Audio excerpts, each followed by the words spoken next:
Good evening, friends, and welcome to Sleepytime Tales, a podcast aimed at helping you to get a good night's sleep. Do you find your mind plagued with the stresses of modern life, especially when the lights are out and you're trying to get a restful night? Do you find your mind spinning and churning? Follow my voice down the path towards a good night's rest. Listen to me tell a story that will keep your mind from wandering to your daytime problems, the ones that you can't solve right now and will be easier to solve well rested. Listen to my voice and allow yourself to drift, following the twists and turns but slowly letting go and drifting into the deep night. Are you someone who's been with me for a while and are finding Sleepytime Tales to be helpful to you or someone you know to help you to get a restful night's sleep? Do you have a little bit of spare money in your budget and the means to give me a little bit of direct support? Then consider helping me grow the show by supporting me on Patreon. I'm wanting to do some upgrading and planning for the future, and I'm needing listeners' help to do it. My first priority is going to be to do a little bit of an equipment upgrade. I want to get a decent mic and some other equipment that will help me make a major improvement to the sound quality.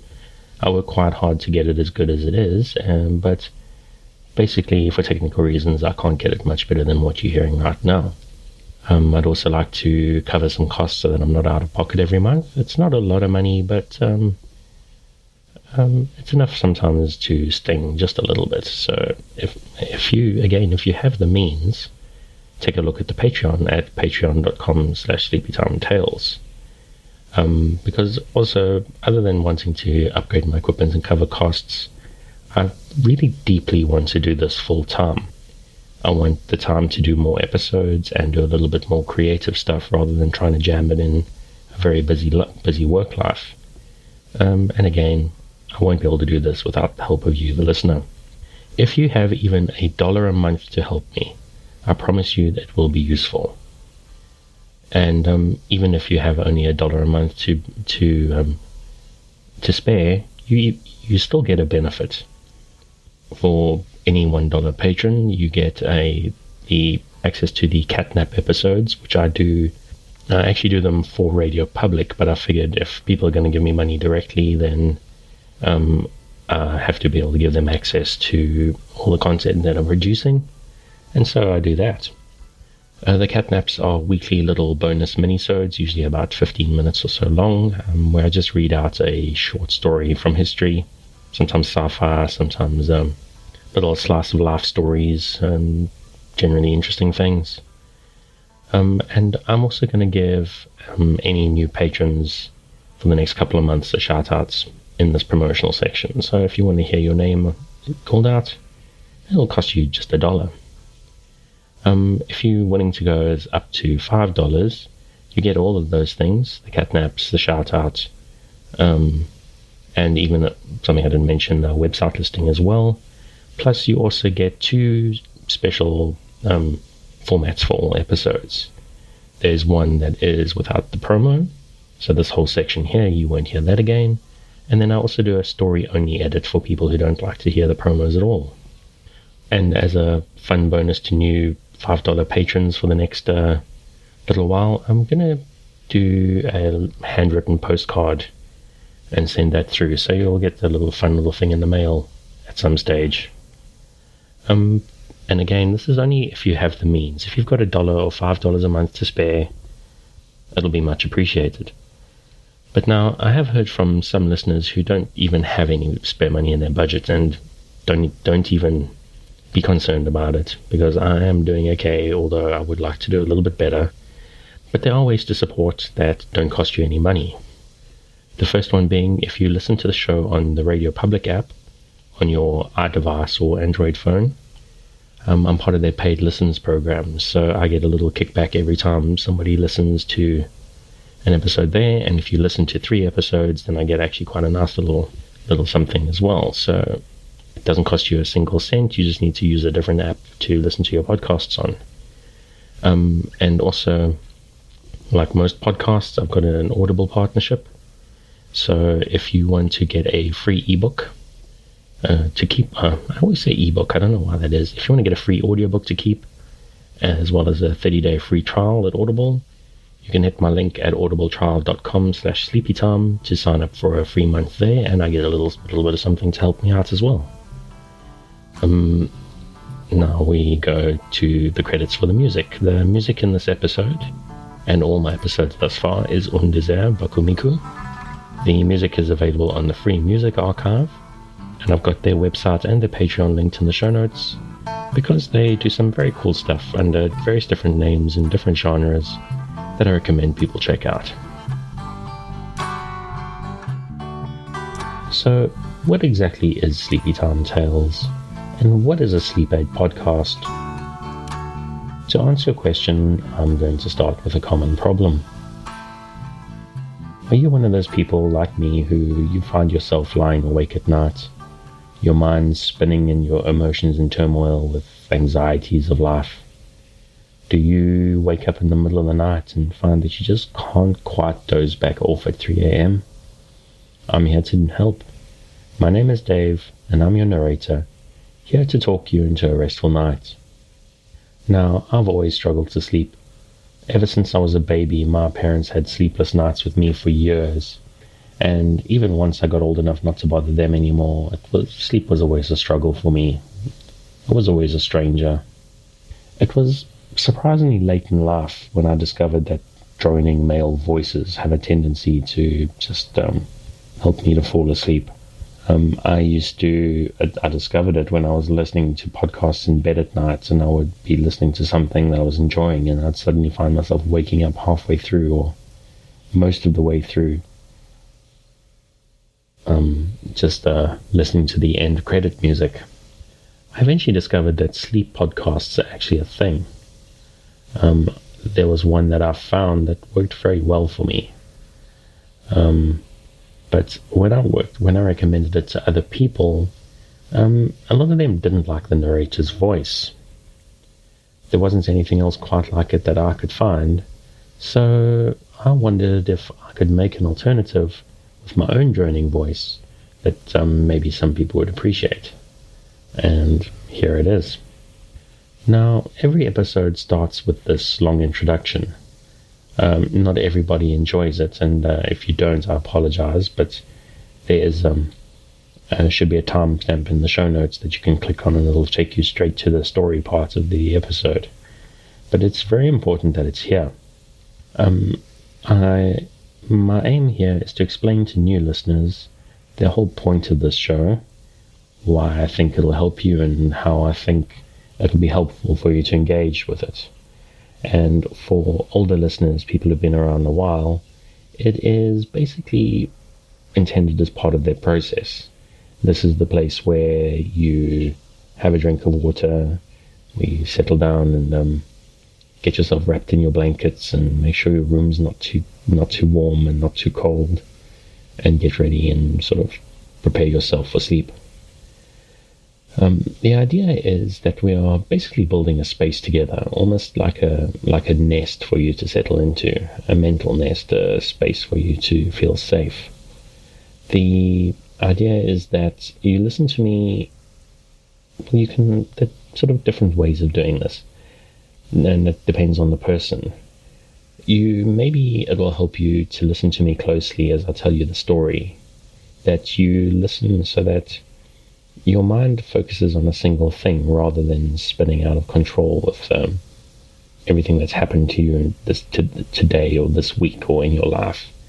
I'm one of those people that sometimes at night I'll lie awake and think about things I did when I was a teenager that are haunting me. It's futile. Yeah, maybe you do it. Maybe I do it. But it's never going to solve anything. So that you listen to the story just close enough that your mind doesn't spin and you can focus on one thing and eventually just fall off and fall asleep. Tonight's story is the 6th story in my tale of the young Buddy, a little boy who's been meeting the people or the creatures, animals and spirits that live in the forest near his house. It's going to be the last one in the current sort of series. I'm sort of getting towards the end of my first batch of stories, and I wasn't going to do this as a seasonal show, but I'm sort of thinking of it as I'm getting to the end of season 1. So it's going to be our last story about Buddy for a while I work on a few other different ones. But I'm sure we will be back and meet him again at some stage.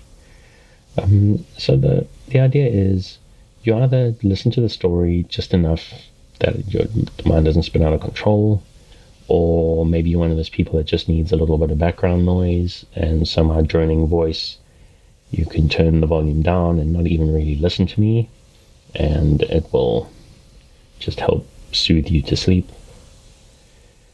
But whatever your method and whatever you do, it's very important that you don't try to force it. You can't force sleep. Just keep a light mental grip on the story, on the thread of the tale, just enough to focus your mind.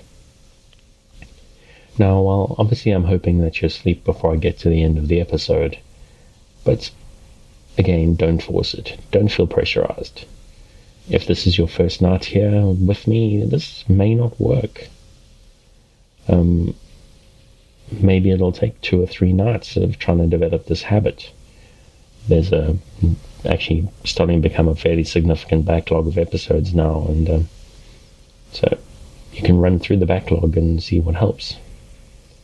It may take a few nights for you to get used to listening to my voice. My accent may be strange to you. Maybe one episode just isn't long enough. So what you can do then is just queue up a few and see how that works for you. It's very important, though, that you try to relax. If you're new to the show and prone to late nights staring at the ceiling, it may take a while, even a few days, for this to work for you. So what I do is I queue up a few episodes at a time I just run through the sleep podcasts that I use. I let them play all night. I usually wake up at 3 a.m. I'm one of those. I fall asleep quite easily these days, but I don't stay asleep all night. I wake up at 3 a.m. with my earbuds still in, or maybe fallen out, but very nearby, and what I'm listening to is still playing, and I just pop my earbuds in and I go back to sleep.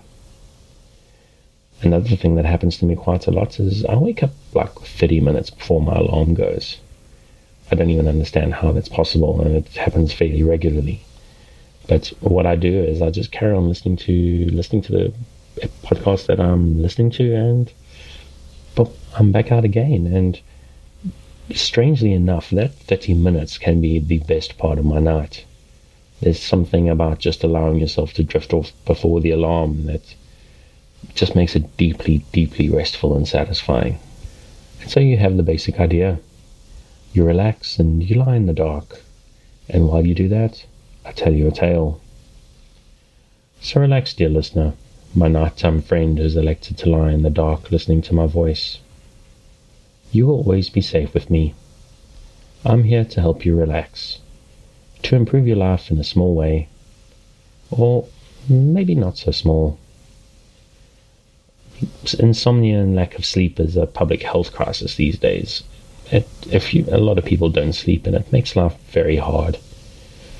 So I'm here to do my small part to help you in a big way, to help you to face tomorrow and the day after, well rested and better able to cope. But one thing that's very important, the thing that counts above everything else, every theory and every idea of how you engage with my show, is it's very important to be kind. I want to share kindness with you. I want to be kind to you. And this is very important. I need you to be kind to yourself. If you're struggling to sleep, don't beat yourself up or rebuke yourself. Don't get tense if you just can't get over the edge of sleep. Even if I'm not helping on a given night or any night. It's just don't get frustrated. Frustration is one of the enemies of a good night's sleep. One of the main intentions with this podcast is to short-circuit frustration. Listen to me and follow my voice, and don't get frustrated with that feeling that we get when we blame ourselves for not being able to let go and drift into the dark. So take a breath. Forgive the fact that you can't sleep, and let my voice wash over you. Take another breath. Imagine the warm darkness rising up, inviting you to sleep into a better life starting tomorrow. And if you can't let go, forgive yourself. Forgive yourself for not being able to sleep, and come back and we'll try again tomorrow. If you've had a life of insomnia, it's not going to be easy to just walk away from it and overturn it. Sleep sometimes feels like an enemy, but it's not an enemy. It's just a natural process. But we live unnatural lives, and natural processes are not that close to us anymore. We have lives full of stress and bright lights at all hours and blue lights that we shine directly into our eyes at bedtime. It may seem strange that I'm producing something here to help people sleep that most people will be listening to on their cell phone, but start the episode and don't look at it again. I'm here to work with you. I'm here for you and me to create a safe space, a cocoon in which you can curl up and allow nature to take its course. So if you're still with me, thank you for staying. If you're already asleep, we'll chat again soon. And of course, you aren't hearing me, except maybe in a dream.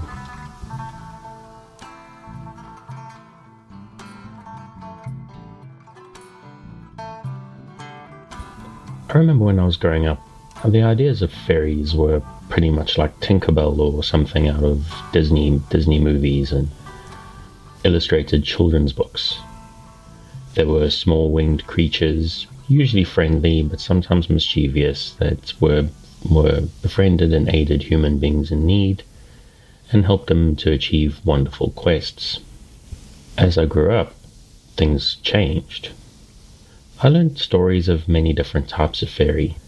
It eventually emerged that what we refer to as fairies in the 20th and 21st centuries are actually disparate myths from all sorts of different cultures and origins that were brought together under one banner with very little consideration of any kind of consistency.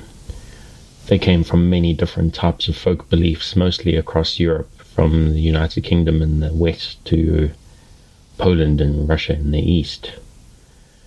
Some of the little conceptions even come to us from Arabic mythology and Arabian Nights, things that must have been very exotic back when they were spoken about and when they were compiled into the various fairy tale compilations that we read to our children today. As I got older, I learned of the Anchet.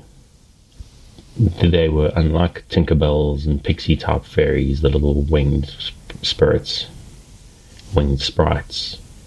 They were pretty much the same thing as the Tuatha De Danann. And I'm sorry to all Irish listeners about the pronunciations of both of those. I'm going to avoid saying them as much as possible from now on. Even finding good pronunciation guides on the internet is surprisingly difficult. The Tuatha De Danann, I'm sorry, I heard many different pronunciations, are the people of the goddess Danann, a otherwise mysterious figure known purely as the mother of the Fae. Not very much is known of her origins outside of this. The stories of Danann obviously didn't survive contact with Christianity and monasteries too well during what we call the Dark Ages. In our last episode of Buddy's Adventures, he made a trip to meet up with some fairies on the 7-day visit that they were going to be in the forest near his house. Unfortunately, his gnome friends, being flighty creatures and slightly forgetful, took him on the wrong day. It took him the night before the fairies arrived, and he had an encounter with a group of trolls in the forest instead.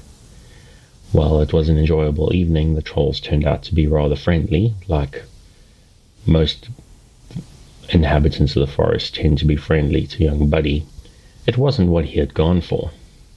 Unfortunately, that night had been full of celebrations and enjoyment, so he was very tired, and he needed a few days to recover.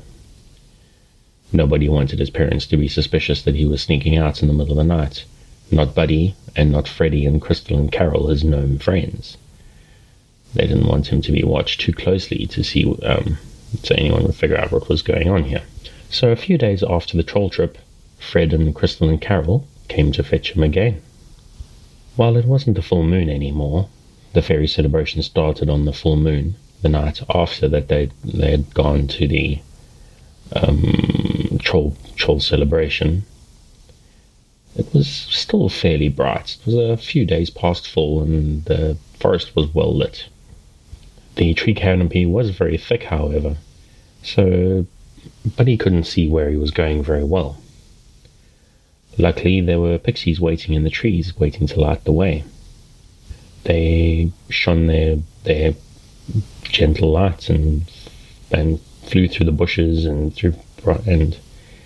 up in the trees and down low where Buddy could see stones and sticks and things that would give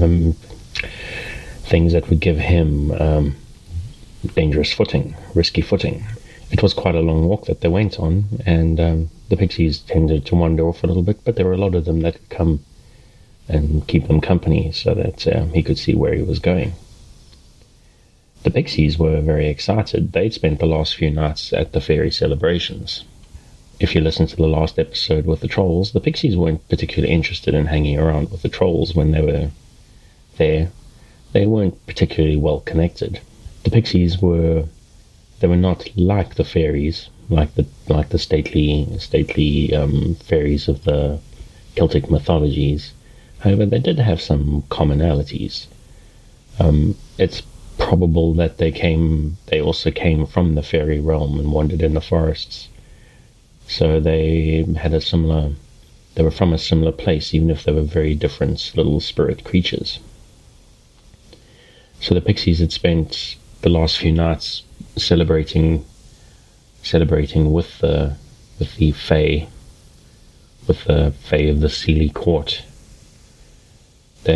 So they were quite excited to get back, but they were going to make sure that they got Buddy there safe and sound. Fred and Crystal and Carol were actually met with a few other gnomes who wanted to go to the celebrations as well. Some of them had been hanging out with the fairies as well, but Fred and Crystal and Carol had decided to wait until they could take Buddy with. And so they were quite excited to get there after hearing stories about the celebrations that had been happening. So they went through the deep forest. The thick canopy kept most of the starlight and moonlight out, and it was very shadowed and dappled. The little pixies zipping like will-o'-the-wisps through the woods, some hanging around to guide Buddy, and some shooting ahead and coming back and chattering in their little bell-like voices, telling each other about what they'd seen and what they were hoping they would get up to that night. As they went along, Buddy saw some other interesting things. He saw a few trolls that were going along to see what was happening with the celebrations as well. Trolls and fairies don't get on particularly well. It's not overtly hostile, but they're not cut from the same cloth or from a similar origin, so they find each other interesting, but they don't hang around much. They do, however, like to watch the Fae celebrations take place, so there were a few of them hanging around in the forest near the clearing, which was the same clearing that Buddy had gone to the troll celebration a few nights earlier. So really the gnomes had just gotten confused and thought it was full moon the time they went before. I can tell you I've had that happen to me before. I've showed up to events on the wrong day, and I'm not a forest spirit or a gnome, so I sympathize with those little guys. So they got to the clearing, the same one from the troll celebration. Unlike the night they'd got there before, it was deserted. On the night of the troll celebration, the trolls had been there well into their party already, but there was nothing here. At first, Buddy's heart sank slightly. Was it possible that his flighty friends had accidentally let him down yet again? Of course it's possible, but it turned out they hadn't. The fairies were only scheduled to appear at midnight, and it was about 30 minutes before that. So Fred and Crystal and Carol took Buddy into the clearing. There was a rock there that was at a very comfortable height for him to sit on. Freddie explained to Buddy that someone had come the night before and it confirmed with the fairies that it was alright for Buddy to be there to visit. So there was no need to lurk in the woods like the previous celebration, and he would be welcomed immediately once the fairies arrived. So Buddy sat down. He brought a couple of cookies for snacks, so he pulled them out of his pockets and he ate them. Hey Freddie, Crystal, Carol, are you guys hungry? Do you want some cookies? Now gnomes are spirit creatures and they don't really need to eat human food. However, they're fond of sweet things like most of us are, even if we really shouldn't be. So they were very happy to take a cookie each and chew and mumble contentedly and smile, enjoying the taste of chocolate while they waited for their hosts that were waiting to join them. The clearing was almost eerie. It was so quiet. There was very little sound of birds or insects or anything of the sort. There was faint sounds of birds in the trees around the clearing, but the clearing itself was almost deserted and was quite strange and eerie. There was a very light mist lying across the ground. But he sat there, the mist suddenly started to seem to be getting thicker. Although it happened very slowly and faintly, and he wasn't sure if what he saw was actually happening. He also noticed as he sat there that there were a few mushroom rings, known as fairy rings. Very not perfectly evenly placed. They looked like they could be natural, but they were a little bit too round to be completely naturally occurring. Not without it being a major coincidence that almost stretched credibility. Sometimes we think of things as coincidences, but really, is coincidence more or less likely than miracles or strangeness? Is it a coincidence that mushrooms grow in circles, or is it that much less believable that maybe fairies plant them as portals to their own world? Because indeed that's what they were. As midnight came, it suddenly seemed to get a little bit warmer in the clearing. It also seemed to get lighter, although there was no idea of a source for the light. It just became easier and easier to see as it became slightly warmer. The mist that filled the clearing also started to get thicker. The mist was particularly thick around and in the mushroom circles. It actually started to get quite dark and impenetrable in those particular areas. The air slightly shimmered and developed an even different type of glow as figures started to step out of the circles. But he was quite astonished to see what they looked like. They were very much like the sort of English pagan Saxon mythology figures, the Tuatha De Danann or Ainche. Again, I'm sorry to all Irish listeners. They were tall figures, all beautiful men and women. Most of them had long hair, although some had it cut short. There were many different colors of hair and different colors of skin. There was dark-skinned fairies and light-skinned fairies and blonde fairies and redhead fairies. Some even had hair color that seemed unnatural, blues and pinks and unnatural oranges. Even some of their skin colors seemed to have a slightly unearthly colored tints. Some seemed almost orange or blue or purple, but he wasn't knowledgeable enough to tell if it was makeup or if it was actually intrinsic to what they looked like. But they were unearthly creatures, so it's entirely possible that there would be unearthly shades and tints. All of them, I can't really say they seemed to glow. It wasn't like their skin had light shining out of it or their hair, but there was a light that somehow emanated from them, despite the fact that they didn't look like glow-in-the-dark toys. There was a lightness and a beauty in the air around them. It was emanating from them without necessarily them being luminous. As the fairies stepped out of the circles, the mist spread, grew thicker in some areas, then suddenly the mist dispersed and left behind tables and musical instruments and chairs It was quite a nice trick if you could do it, I guess. Make moving house a lot easier if you could put all your furniture in some mist and just spread it around. I tend to think that maybe the fairy world and our world are probably the same thing, just almost like parallel dimensions. So the mist basically just opened up between the dimensions and brought things that were on the other side into the clearing in which Buddy sat, waiting for the celebrations to start. The tables appeared, and they were covered in food and platters and trenches of meats and fruits and breads and cheeses. It was spectacular. And somehow, even in the darkness, there was small amounts of candles and stuff, but there was more light than seemed logical, than seemed likely. So everything was very visible and very clear, despite the fact that it was a dark night. Although in the clearing the moon shone brightly, even if it wasn't quite as bright as a full moon. The musical instruments were mostly familiar to Buddy. There was violins and harps and flutes and other wind instruments. They were just sitting, waiting to be attended to, waiting for the players. One woman walked up to where Buddy sat. She seemed very tall and very beautiful. She may have been the tallest of all the fairies there. She had very pale skin that seemed to shine in the moonlight. She even had freckles over her nose and cheeks and long red hair.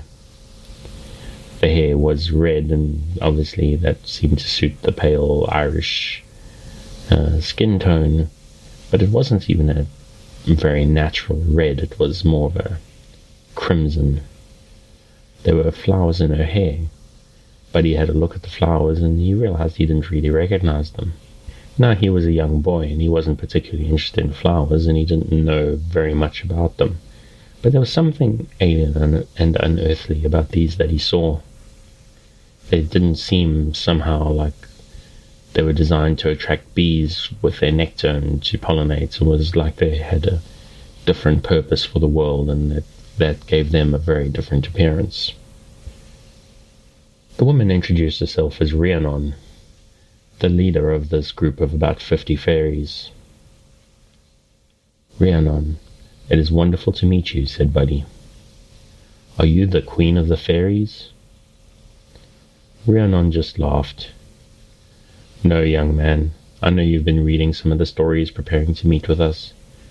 There's no Oberon or Titania among our people. There's no king or queen of the fairies. We are an independent people. We move around in tribes, usually 50 or even less of us. This group that you see before here is my whole family, my tribe. I am the leader of this tribe, but no, I'm not the queen of the fairies, because there is no queen of the fairies. Sometimes when we meet human beings, we do like to tease them. We come up with things like fairy queens and fairy kings and magic turning men into donkeys. Well, we do that sometimes, but it's pretty rare, and it's mostly just illusion rather than being a real thing.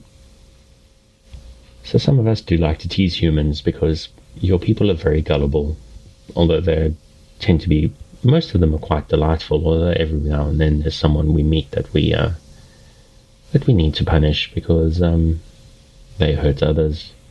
But overall, we like human beings. It's just safer for everyone if we avoid them. She offered her hand, and he took it. She led him across to her table. Despite the fact that she was the leader of this group of fairies, it wasn't even more ornate or anything like that. The fairies seemed to have a very egalitarian society. While Rhiannon was the leader of the fairies, she was very much one of the people.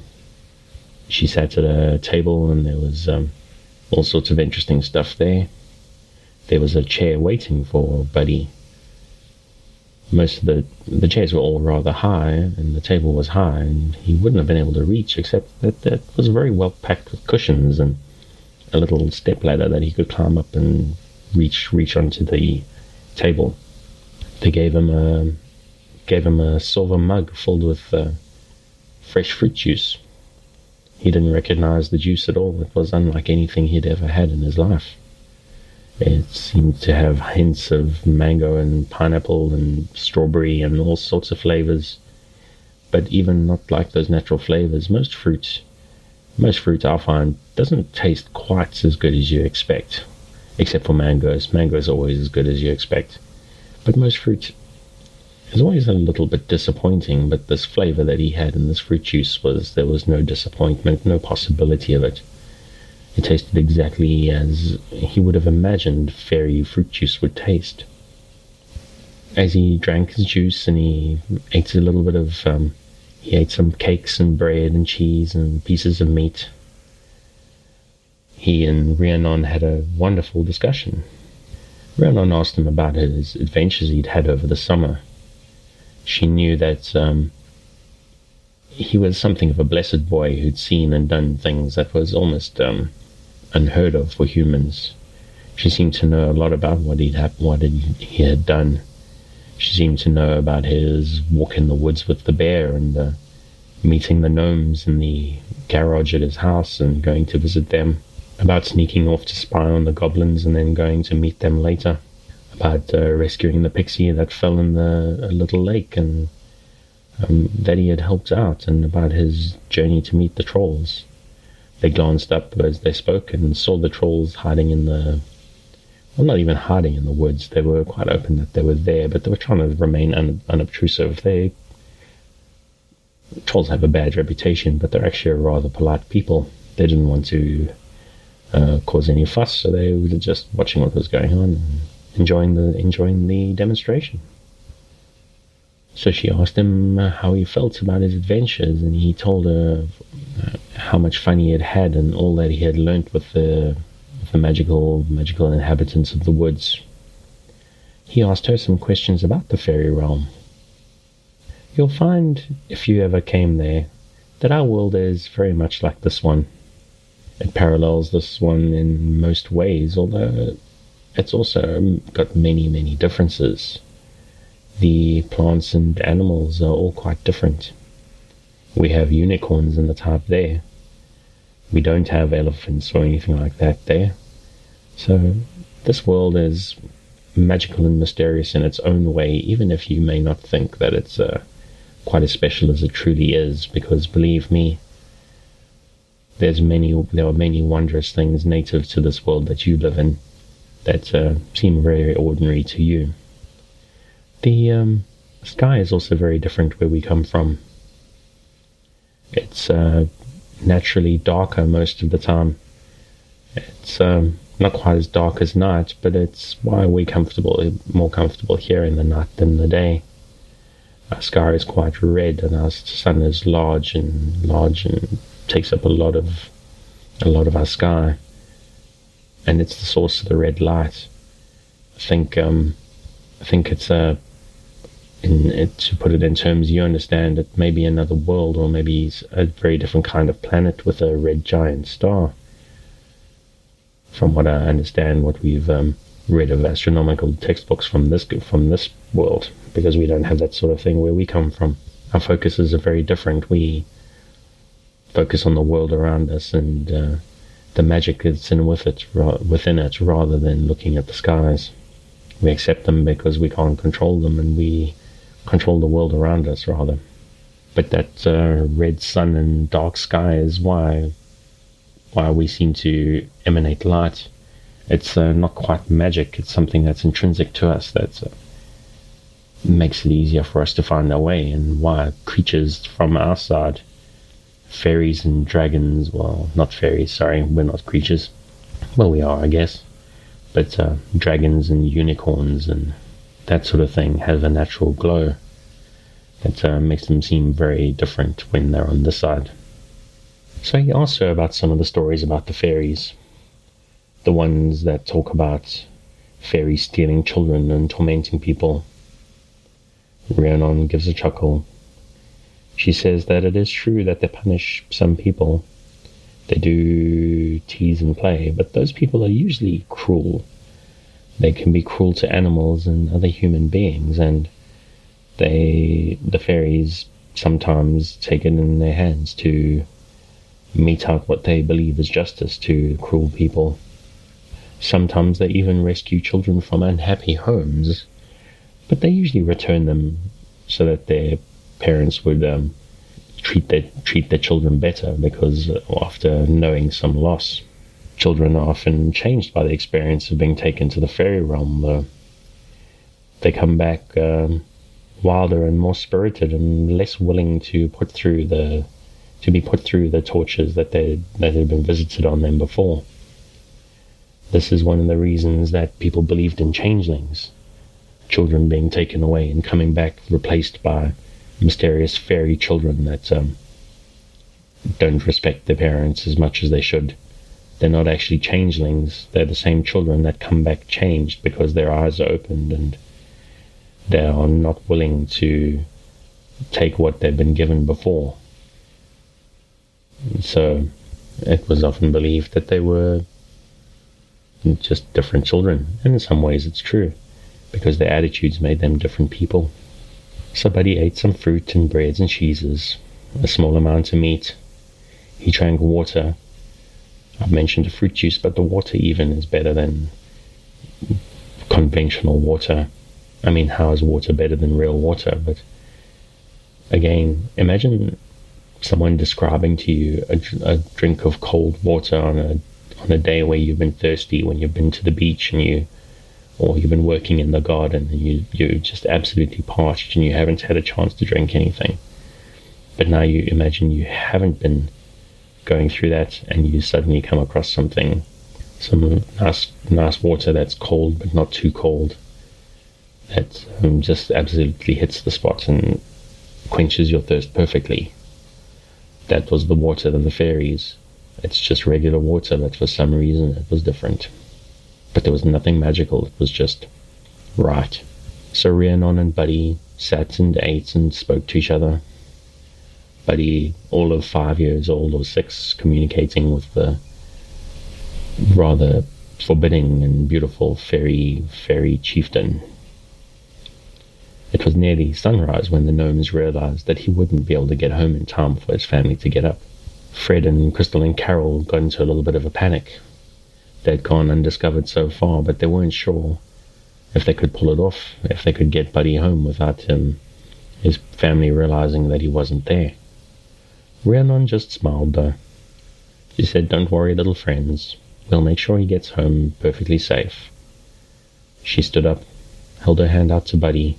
He took it. He stood and took it. The mist around them grew thick and they couldn't see, and then suddenly it cleared out. Or maybe it cleared out. He woke up in his bed, in his pajamas. He even felt like his teeth had been brushed. It was the time he normally woke up in the morning, and he felt as though as rested as he had ever been.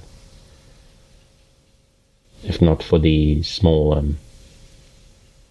token, a little wooden carving that he had seen sitting on the table when he ate with Rhiannon, he would think it had been a dream. But there it was, clear as day, sitting there on his bedside table, as close as it had been when he had been eyeing it, or admiring it, or enjoying it at the celebration of the fairies. There was something about the food and the drink of the fairies that seemed to replenish his energies, and he was, as I say, he felt like he'd had a complete night's sleep, and he woke up energized and surprisingly hungry. Actually, he was ready for breakfast. He got up, still in his pajamas, and bounded down to see his family.